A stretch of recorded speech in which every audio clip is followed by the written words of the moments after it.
griot, educator, and gentleman. I'm not one of those individuals who has to have 100 people around. You see, give me some nice reading material and some nice music, not your bebop type of stuff, you see. But I'm perfectly satisfied. He's that grandfather figure, you know, back in my day when this happened and that happened, he's kind of that person, so.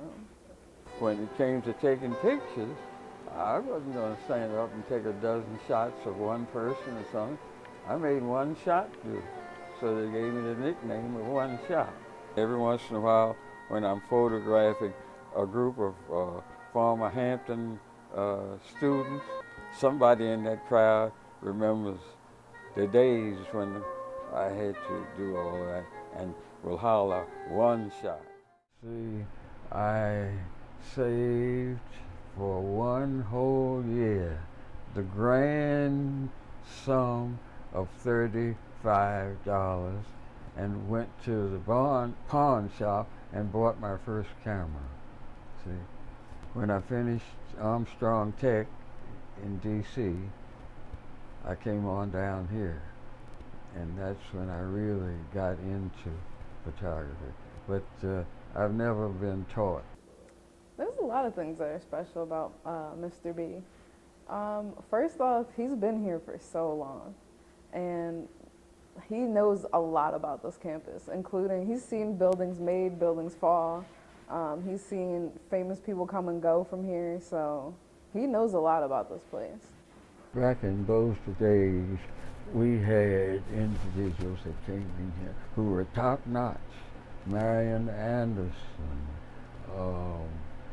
and you talk about the jazz people, Duke Ellington, all of that gang came through here. Marian Anderson stayed in the trustee house, and her fellow AKA students escorted her to Ogden Hall.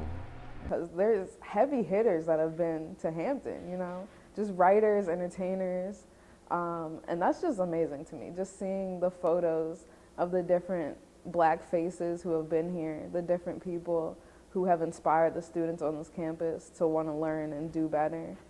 Also some throwback pictures of Harvey when he first got here, and, you know, past presidents, and just seeing, you know, wood shop as a class, you know, archery as a class, things like that. So he has some excellent photos. One thing that I like a whole lot is photographing this beautiful shrubbery and so forth when the things bloom and so forth and so on, or in the winter when we have snow.